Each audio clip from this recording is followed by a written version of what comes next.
अस्सलाम वालेकुम, मैं हूं अलीना शिकरी। नौजवानों के आलमी दिन के मौके पर वज़ीर आज़म शहबाज शरीफ साहब ने मुल्क की पहली नेशनल यूथ पॉलिसी का ऐलान किया, जिसके मुताबिक तमाम लेबर फोर्स में खवातीन के लिए 35% कोटा लाजमी होगा और नौजवानों को स्टार्टअप के लिए मदद फराम की जाएगी। खिताब में लैपटॉप्स की तकसीम के मामले पर वज़ीर आज़म साहब नाम लिए बगैर अपने ही वज़ीर दाखिला मोहसिन नकवी साहब को अवामी सतह पर जवाब देते नजर आए। वज़ीर आज़म ने मजीद 2.5 लाख बच्चों को क्रोम बुक्स देने का ऐलान करते हुए कहा कि हमें लैपटॉप रिश्वत के तौर पर देने का ताना दिया गया। मैं लैपटॉप को मशीन नहीं मिशन जानता हूं और इसे मजीद आगे बढ़ाऊंगा। वज़ीर आज़म और वज़ीर दाखिला लैपटॉप्स की तकसीम पर क्या इख्तिलाफ राय रखते हैं, खुद सुनिए। हम अपने नौजवानों को कोई 2-4 हज़ार रुपया महीना स्टेपेंड लगा के या टैबलेट्स दे के खुश कर लेंगे? नहीं। आप उनसे पूछें तो सही उनको चाहिए क्या है। आज तक हमने 7 लाख लैपटॉप्स पाकिस्तान भर के काबिल तरीन बच्चों और बच्चियों को तकसीम किए। कुछ लोगों ने लैपटॉप को मशीन कहा, वो कुछ कहें। मैं लैपटॉप को मिशन जानता हूं और मैं इसको आगे बढ़ाऊंगा और आगे बढ़ाऊंगा। वज़ीर मुमलिकत बराए दाखिला तलाल चौधरी साहब ने गुज़िश्ता रोज सिक्योरिटी एहलकार पर फायरिंग के मामले पर पाकिस्तान तहरीक इंसाफ क़यादत को खूब आड़े हाथों लेते हुए कहा कि आप एहतजाज करें, सियासत करें, हुकूमत करें, लेकिन नफरत और इंतशार की सियासत ना करें। उन्होंने वज़ीर आला खैबर पख्तूनख्वा सुहेल आफरीदी साहब के 20 लाख नौजवान एहतजाज के लिए लाने पर तंज़न कहा कि 20 लाख तो दूर की बात, अगर आप 2 लाख भी ले आए तो हम हुकूमत छोड़ देंगे। 20 लाख दूर की बात है, चलें 10 नहीं 2 लाख, अगर 2 लाख भी लोग हुए तो मैं आपको कहता हूं हम खुद छोड़ के चले जाएंगे।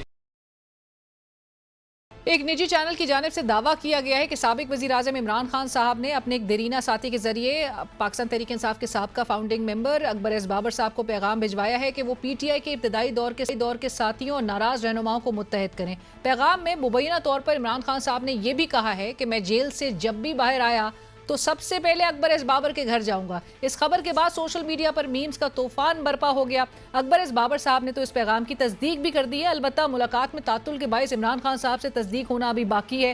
तहम आपको ये याद दिलवाते चलें कि अकबर एस बाबर साहब ही थे जिन्होंने PTI पर फॉरेन फंडिंग केस किया।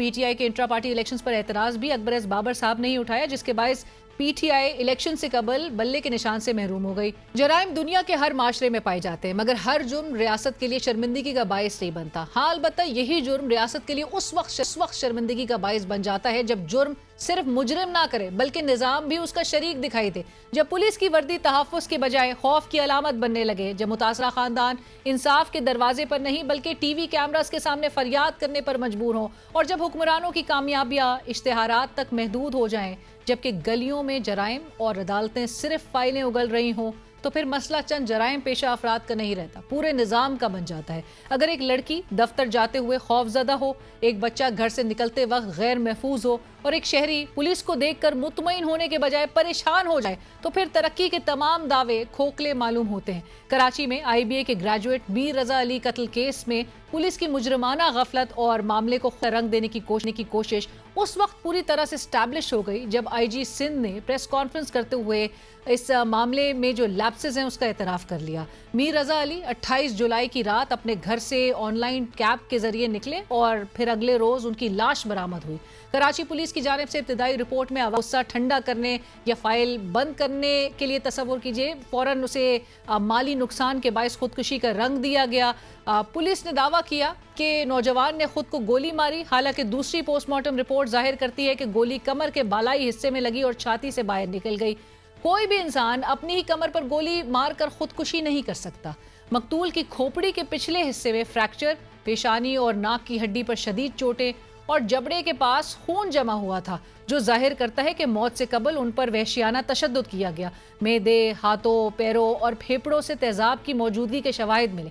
खून के नमूनों में जो दवाई पाई गई उससे वाज़े होता है कि उन्हें अगवा करके बाकायदा बेबस किया गया था। जिस जगह से लाश मिली वहां करीब ही वाक़े गेस्ट हाउस को मशकूक होने पर सील कर दिया गया।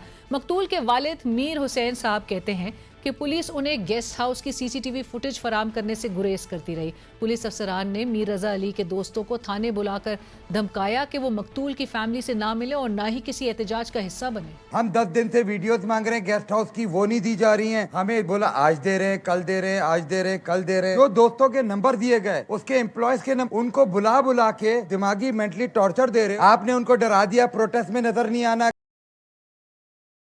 वज़ीर आला सिंध सैयद मुराद अली शाह साहब इकरार कर चुके हैं कि मीर रज़ा केस में कोताहियां हुई। इन्हीं कोताहियों में से एक मीर रज़ा की पहली पोस्टमार्टम रिपोर्ट थी, जिसकी पादाश में medico legal officer doctor Usama को उनके ओहदे से बरतरफ कर दिया गया। अवामी दबाव और दूसरी मेडिकल रिपोर्ट के बाद सिंध हुकूमत ने बैकफुट पर आते हुए तफ्तीशी टीम को तब्दील कर दिया। मुकदमे में अगवा के साथ कत्ल की दफा 302 और शवाहिद मिटाने की दफा 201 शामिल की गई। DIG crime and investigation Aamir Farooqui की सरबराही में कायम नई 5 रुकनी JIT अब दोबारा जाए वकुआ का दौरा करके और गेस्ट हाउस के मुलाजमीन को हिरासत में लेकर नए सिरे से इन्वेस्टिगेशन कर रही है। IG सिंध कहते हैं कि मीर रज़ा केस को हल करने तक सुकून से नहीं बैठेंगे। इस केस में किसी की जान नहीं बचाई जा रही।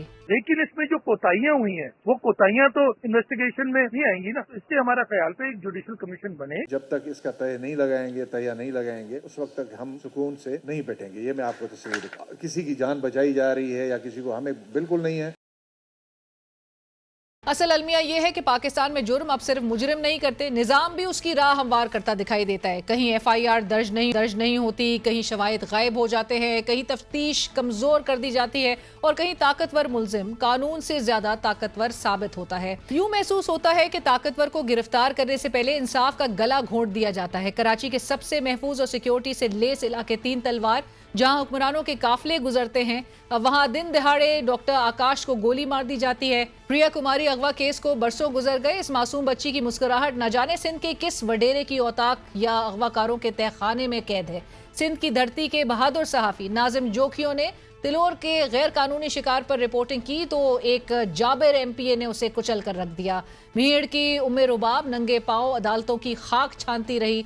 उसके घर की 3 नस्लें चांडियों सरदारों ने खत्म कर दी, लेकिन सिंध पुलिस का कलम और हथकड़ी उन बासर वडेरों के सामने बेअसर रहा। उधर लाहौर, जिसे पंजाब का दिल कहा जाता है, आज सवालों का शहर बनता जा रहा है। थाना टाउनशिप पुलिस की हिरासत में 2 खाना बदोश खवातीन अनमोल और आमना हलाक हो गईं, मगर कानून के कान पर जूं तक ना रेंगी। पुलिस की रिवायती नालायकी देखिए कि फॉरेंसिक रिपोर्ट से पहले ही मुतासरा खवातीन पर ड्रग ओवरडोज का इल्जाम लगा दिया जाता है। हालांकि गिरफ्तारी से कबल और थाने की CCTV फुटेजेस से इस तरह का कोई तासुर नहीं मिलता। जब वाकये की रिपोर्ट सामने आई तो उसने मजीद सवालात को जन्म दिया। 21 और 25 साल की लड़कियों को बेक वक्त हार्ट अटैक आता है और दोनों इकट्ठे ही हलाक हो जाती हैं। ये कोई एक वाकया नहीं, ऐसे बेशुमार वाकयात हैं जो और कानून नाफिज करने वाले इदारों के दरमियान खलीज का बायस बन रहे हैं। लाहौर में मॉडल टाउन के कॉल सेंटर में एक मासूम लड़की की इज्जत तार तार कर दी गई। एक मजदूर की बेटी को 3 लोगों ने जिनसी तशद्दुद का निशाना बनाया, मगर मुतासरा लड़की को सुलह की तरगीब दी जाती रही। ऊपर से पुलिस ने नाअहली की इंतहा करते हुए रूल्स के खिलाफ रेप विक्टिम की तमाम शनाख्ती तफसीलात FIR में दर्ज कर दी। इचरा की 12 साला घरेलू मुलाजमा नईमा की लाश वॉशरूम से मिलती है। किसी ठोस पोस्टमार्टम के बगैर उसे खुदकुशी का लेबल लगाकर दफनाने की मुजरिमाना फुर्ती दिखाई जाती है। कहा ना कि एक खातून अपने ही घर में पिटती रही, तड़पती रही, लेकिन पुलिस ने उसे घरेलू झगड़ा कहकर टाल दिया। जब वो लाश बन गई तब इंतजामिया की आंख खुली। ये गफलत नहीं, कत्ल में बराबर की शिराकतदारी है। रावलपिंडी में हनी ट्रैप गैंग के 16 कारिंदे गिरफ्तार हुए, जिसमें खवातीन समेत रावलपिंडी पुलिस के 5 हाजिर सर्विस एहलकार भी शामिल थे। रहीम यार खान का Salahuddin Chakwal police firing case या थाना गाजी आबाद में जहनी माजूर लड़की से मुबैना ज्यादती का केस। शहरियों को मुजरिमों से ज्यादा मुहाफिजों के रवैयों से खौफ आता है। सियासतदान भी सिर्फ बयानात की हद तक महदूद नजर आते। वजीर आला पंजाब मरियम नवाज साहिबा बारहा कहती रही कि खवातीन को सेफ माहौल देना उनकी जिम्मेदारी है। खवातीन उनकी ऐसी रेड लाइन है जो कोई क्रॉस नहीं कर सकता। लेकिन जमीनी हकायक ये हैं कि उनकी मातहत पुलिस हर दूसरे रोज उनके दावों को पैरों तले रोनते नजर आती है। मैं खवातीन के लिए एक बेहतर पंजाब बनाना चाहती हूँ, एक महफूज पंजाब बनाना चाहती हूँ। उसको एक सेफ और सिक्योर माहौल एनवायरनमेंट प्रोवाइड करना, ये इंशाअल्लाह ताला मेरी जिम्मेदारी है। मुझे पता चल जाए कि किसी खातून के साथ कोई बाजार में कोई ज्यादती हुई है, जब तक कानून के शिकंजे उस तक ना पहुंचे, क्रिमिनल तक, मैं आराम से नहीं बैठी। मुझे अपनी बेटियों का ख्याल है, मुझे अपनी बहनों का ख्याल। खवातीन के लिए आज पंजाब एक महफूज जगह है। खवातीन के खिलाफ जो क्राइम है, बच्चों के खिलाफ जो क्राइम है, वो मेरी रेड लाइन है और वो रेड लाइन में किसी को क्रॉस नहीं करने दूंगी। हमें ज्वाइन कर रही हैं रुकने कौमी असेंबली सीनियर रहनुमा पाकिस्तान मुस्लिम लीग नवाज नौशीन इफ्तिखार साहिबा। नौशीन साहिबा अस्सलाम वालेकुम, बहुत शुक्रिया प्रोग्राम में ज्वाइन करने के लिए।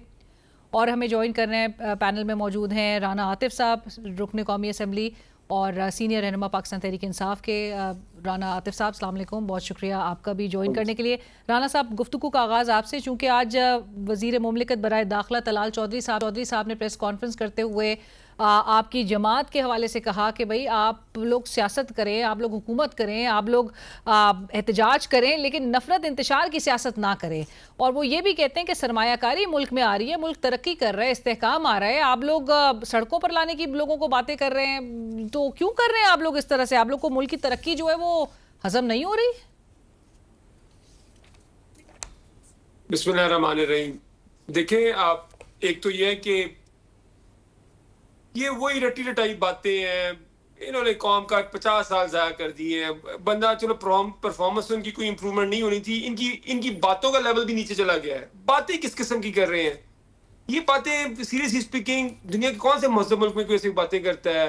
नफरत की, इंतशार की सियासत कौन सी सियासत करता है? पूरे पाकिस्तान के लोग पागल हैं जो करोड़ों लोग देते हैं इनके 90 हज़ार से इनको हर कॉन्स्टिट्यूंसी के अंदर ये 80 हज़ार से 60 हज़ार से आ रहे हैं। पाकिस्तान के लोग बेवकूफ हैं जिन्होंने इनको मुस्तरद किया है। दूसरा तो ये बातें और ये इजाजत हुकूमत ने नहीं देनी होती। हमारे यहाँ एक बड़ा मसला पैदा हो गया, ये हुकूमत अपने आप को समझती है जैसे ये इनकी कोई किंगडम है और इन्होंने कोई इजाजत देनी है, इन्होंने कोई शाही फरमान जारी करना है कि जी आप ये कर सकते हैं, आप ये नहीं कर सकते। एक छोटी सी किताब है पाकिस्तान में, उसे कहते हैं आईने पाकिस्तान। उसके अंदर आपके फंडामेंटल राइट्स को गारंटी किया गया है। इन्होंने नहीं वो गारंटी किया हुआ, ये तो बिलीव ही नहीं करते जमहूरियत के ऊपर। और दूसरी मईशत कौन सी ग्रो कर रही है, मैं आपको बता देता हूं, क्योंकि ये एक्चुअली पढ़ते हैं नहीं किसी चीज को, ना इनको पता है कि मईशत है क्या।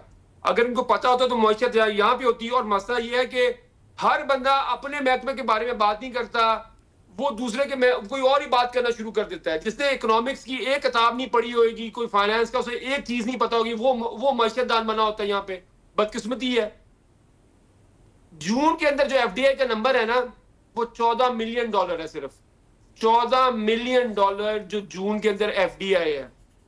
और हमारे हमसाया मुल्क के अंदर जो एक मंथ की एफडीआई है वो तकरीबन कोई 15 से 20 बिलियन डॉलर है। तो बातें ये कर रहे हैं मौशत की। आज आप हालात देख लें कि अभी कल का मैं आपको बता रहा हूं कि जो सेंसिटिव प्राइस इंडेक्स है, वो इन्फ्लेशन का जो नंबर है, उसका सेंसिटिव प्राइस इन्फ्लेशन है, वो डबल डिजिट से ऊपर क्रॉस कर गई है। लोगों को यहाँ पे हर साल हमारे दौर के अंदर 19 लाख नौकरियां पैदा हो रही थी। या पढ़ लें, इकोनॉमिक सर्वे में जाके पढ़ लें अगर ये पढ़नी है। अब इनके दौर में सिर्फ 10 लाख नौकरियां पैदा हो रही हैं। और पाकिस्तान को जितनी पाकिस्तान की नई यूथ आ रही है, जो जॉब मार्केट में आ रही है, सिर्फ इनको बैलेंस करने के लिए आपको कम से कम आपको 17 लाख नौकरियां पैदा कर रही हैं। हर साल आप 7 लाख बंदे को अनएम्प्लॉयमेंट, 8 लाख बंदा जो फुल टाइम अनएम्प्लॉयड आप हर साल कर रहे हैं। ठीक है, बट राणा साहब इतना कुछ मुल्क में हो रहा है, कोई नहीं रह गया। राइट, बट आपके है कहाँ पे? ठीक है, अगर मईशत कहीं भी नहीं नजर आ रही है, इकोनॉमिक नंबर्स जो आप भी कोट कर रहे हैं वो भी एक हकीकत है, तो ऑपोजिशन जो है वो फिर भी हुकूमत पे प्रेशर नहीं डाल सकी। मैं नौशीन साहिबा को भी डिस्कशन में लेकर आना चाहूंगी। नौशीन साहिबा, एक तरफ पाकिस्तान तहरीक इंसाफ है जो कि 27 सितंबर को बहरहाल 20 लाख लोग वो इस्लामाबाद की जानिब लेकर आ रहे हैं। मुल्क की इतने बेतहाशा मसाइल हैं जहाँ पर ऑपोजिशन एक अलायंस की भी बात की जा रही है कि ये सब जमातों से भी बात करेंगे। सो आपको क्यों लग रहा है, आपने भी इनको डस्का का वो 100 लोग इकट्ठा करने का चैलेंज दे दिया है। तलाल चौधरी साहब भी कह रहे हैं कि ये 2 लाख भी लोग ले आते हैं तो वो हुकूमत छोड़ देंगे। सो आपको क्यों लग रहा है कि ये लोग नहीं लेकर आ सकेंगे? बिस्मिल्लाहिर्रहमानिर्रहीम। अलीना, बहुत शुक्रिया। मैं अभी राना साहब की गुफ्तगू सुन रही थी, जिस झटाई से और बेशर्मी से झूठ बोलते हैं ना, मैं पीटीआई वालों को वैसे दाद देती हूँ कि बड़ी हिम्मत है इनकी। अपना इलेक्शन, इनका डस्का का बाई इलेक्शन एक इनके लिए ऐसा आईना, मैं कहती हूँ वो देखें कि जब आपका वो इलेक्शन हुआ था और अभी आपने कानून की बात की, आइन की बात की, और जो बेज़ाब्तगियाँ इन्होंने उस डस्का के बाई इलेक्शन में की, आपने पोलिंग ऑफिस जो स्टेशन से डब्बे चोरी करा लिए, आपने वहाँ से पोलिंग ऑफिसर्स चोरी करा लिए, आपने रिजल्ट में सिर्फ टैंपरिंग नहीं की, आपने पूरा रिजल्ट तब्दील कराने की कोशिश की, आपने स्टेशन पे उठा के लोगों को वहाँ पे जो है रिजल्ट चेंज कराने की कोशिश की। तो जब ये गुफ्तगू ये करते हैं तो अपने गिरेबान में ज़रूर झांका करें, क्योंकि तब इन्हीं की हुकूमत वफाक में थी और सूबे में भी थी। इनको याद मैं कराती रहूँगी, क्योंकि जब ये इलेक्शन की बात करते हैं और ये बात करते हैं ना फॉर्म 45 और 47 की, तो इनको ये याद मैं ज़रूर कराऊंगी। और अब दूसरी बात करूँ मैं कि 20 लाख हुकूमत लोग अपना काम जो है वो पूरी जो, हाँ मैं बिल्कुल आ रही हूँ, हुकूमत ने इनको हमेशा एहतजाज करने की इजाज़त दी और ये हमेशा इनका एहतजाज जो है वो पुरतशद्दुद हुआ। हंगामा आराई हुई, इनके जो लोग आते थे वो मुसल्ला आते थे, डंडे, सोटियाँ, गोलियाँ, ये हमेशा उनके ज़ोर के ऊपर जो है वो अपनी बातें मनवाना चाहते हैं। आप इनकी पार्टी की सीनियर लीडरशिप के भी पिछले बयानात सुन लें और इनके वज़ीर आला के जो थे KP के, उनके बयानात भी सुन लें कि हमेशा वो सूबाइयत की बात करके आपस में सूबों को लड़ाना चाहते थे। हमेशा उन्होंने कहा कि जी हम पाकिस्तान में खुदा न खास्ता वो तबाही मचाएंगे अगर इमरान खान को रिहाई ना दी गई। इन्होंने भारत से जो है वो मदद मांगी। तो मुझे बताएं कि ये कौन सी ऐसी गुफ्तगू है जहाँ से पता लगता है कि ये पाकिस्तानी अवाम के या पाकिस्तान के हक में होती है। तो ये सारी बातें ना आतिफ साहब को मेरा ख्याल है ये भी देखनी चाहिए, क्योंकि बोलना और कहने में बहुत फ़र्क है। तो जो 20 लाख लोग आपने लाने थे, मैंने कल भी कहा था कि सिर्फ डस्का एक बहुत छोटा शहर है, वहाँ पे निकालें इनके लोग। भाई है ही नहीं है, अवाम में कुछ किया हो, कोई कारकर्दगी हो तो लोग इनके साथ निकलें। हम मेहनत कर रहे हैं, लोगों के साथ इंटैक्ट हैं, अपने अवाम के साथ जुड़े हुए हैं, तो ये तो खुशी गमी में शामिल नहीं होते। तो बस वहाँ नहीं आ सकते तो जलसे करने और एहतजाज करने लोग इनके पीछे अवाम क्यों निकलेगी भाई? राना साहब, अवाम क्यों आपके पीछे निकलेगी? कोई कारकर्दगी का ट्रैक रिकॉर्ड ही आपने नहीं छोड़ा है, अवाम आप लोगों के साथ है ही नहीं। डस्का में ही वो कह रही है कि सिर्फ एक लिटमस टेस्ट आप लोगों के लिए होगा, 100 लोग वहां पर अगर आप लोग इकट्ठे कर लें। जी, वो अमेरिका में ना लेट नाइट शोज होते हैं, ब्रिटेन में भी होते हैं। एक बड़ा मशहूर शो है, डेविड लेटरमैन शो है, और वो मज़ाहिया शो होते हैं। तो आपका शो तो उसमें क्वालिफाई नहीं करता, मैं जानता हूँ आप एक संजीदा शो करती हैं, तो मज़ाहिया आपने गेस्ट बुला लिए जो मज़ाहिया बातें करते हैं कि अवाम में इनकी मकबूलियत है। वो तो देखा है कि इनका, हमें हर एक बंदे का रिजल्ट पता है, तो मैं अभी प्रोग्राम को जरा उस वहाँ पे नहीं है। इनका हर बंदा 10,000 से नहीं आ रहा, 20,000 से नहीं आ रहा, 50,000 से आ रहा है। और जो इनके बंदे कहते हैं ना हमने अच्छा इलेक्शन लड़ा, वो तो क्या कहते हैं हम 40,000 से आ रहे हैं, देखें हमारी परफॉर्मेंस कितनी अच्छी है।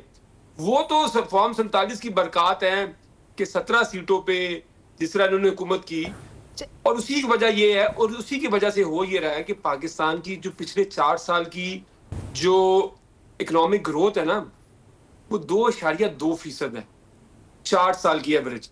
ये पाकिस्तान की 78 साल तारीख की लोएस्ट एवरेज ग्रोथ है 4 सालों की। पाकिस्तान का कर्जा, आज एक रिपोर्ट छपी है, आज आप रिपोर्ट को चेक कर लें, पाकिस्तान का कर्जा ऑलमोस्ट डबल हो गया पिछले 4 साल के अंदर।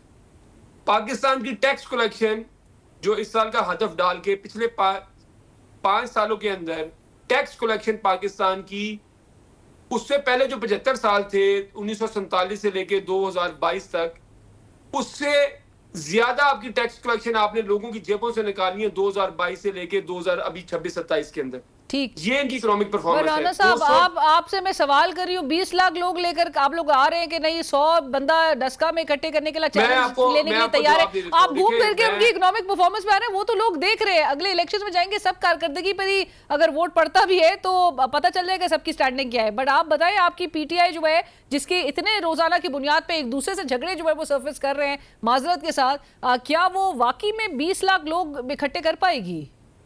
देखिए मैं देखिए आपको बात ठीक करनी चाहिए।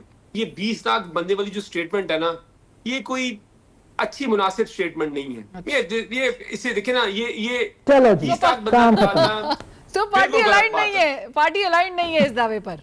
नहीं हम कौन सा नौशीर साहिबा, आपकी ओपोनेंट जो है इस वक्त, आपकी ओपोनेंट इस वक्त कुछ हो गई है। बिल्कुल 20 लाख बंदे वाली स्टेटमेंट बिल्कुल ठीक स्टेटमेंट नहीं है। लोग बहुत निकलेंगे, बड़ी तादाद में निकलेंगे, लेकिन उससे भी ज्यादा ये एक तरह की गलत स्टेटमेंट है। और उसके बाद ये कहना कि कोई पार्टी जो कि पाकिस्तान की सबसे मकबूल पार्टी है, आपने व्यूज लेने के लिए, कॉमिक व्यूज लेने के लिए अगर आप कहेंगे 100 बंदा नहीं निकल सकता, ये भी उतनी ही गलत स्टेटमेंट है। ये भी उतनी भी गलत स्टेटमेंट है। लोग देखें, लोग क्यों नहीं, लेकिन अब ये कहते हैं जी लोग नहीं निकलते सड़कों के ऊपर। अच्छा, मैं आपको बता देता हूं, मैं आपको चैलेंज करता हूं, जितनी सख्ती पीटीआई के ऊपर हुई है और इनके ऊपर अभी कुछ भी नहीं हुआ था सन 2000 के अंदर, कुछ भी नहीं इनको कहा था। आपको पता है कि काफ लीग कैसे बनी थी? जी, सारे लोगों ने कहा कि हमने तो इस जमात में, क्योंकि पहले स्टेप में तो लोग वैसे ही लैदा हो गए, उसके बाद जब इनके लीडर खुद ही पार्टी के लोगों को बताए बगैर छोड़ के जद्दा चले गए थे, तो लोगों ने कहा कि हम तो इस जमात के साथ रहने नहीं चाहते। तो आपको पता है कि इनकी सिर्फ 13 नशिस्तें थी और ये पूरे 8 साल इनकी कोई पॉलिटिकल एक्टिविटी कोई नहीं थी पूरे 8 साल, 99 से लेकर 2007 तक। हमने तो 2024 का इलेक्शन हैंड्स डाउन जीत लिया, हमारे पास इंतखाबी निशान भी नहीं था, ठीक है? कोई एमपीए का इंतखाबी निशान कोई और, एमएनए का इंतखाबी निशान कोई और, लोगों को समझाना बताना इतना मुश्किल काम था। ये बात कर रही है जी वो एक डस्के के इलेक्शन की, आपने पूरे पाकिस्तान का इलेक्शन 2024 में चुरा लिया है, उसका कौन हिसाब देगा? देखें, लोग निकलते हैं, लेकिन अगर आप ये कहें कि आप लोगों पे ऊपर पर्चे करेंगे, लोगों के ऊपर आप जुल्म करेंगे, उसके बाद फिर ये कहना, ये कोई डेमोक्रेटिक सोच नहीं है। लेकिन ठीक है, हम इनकी इस सोच का मुकाबला जरूर करेंगे। ठीक है, और इंशाल्लाह ताला अब देखेंगे कि इंशाल्लाह लोग बड़ी तादाद में निकलेंगे, बड़ी तादाद में निकलेंगे। बट आप बिल्कुल नहीं एग्री करते, इत्तेफाक नहीं करते 20 लाख के इस पूरे क्लेम से। कॉमन सेंस ठीक है, रियलिस्टिकली को अपील नहीं करती बात, ठीक है, कॉमन सेंस को बात अपील नहीं राइट। सो एक रियलिस्टिक नंबर नहीं है, कॉमन सेंस को आप अपील नहीं करती। डिस्कशन में मुझे यहाँ पर एक ब्रेक शामिल करनी है, नाज़रीन कहीं मत जाइएगा।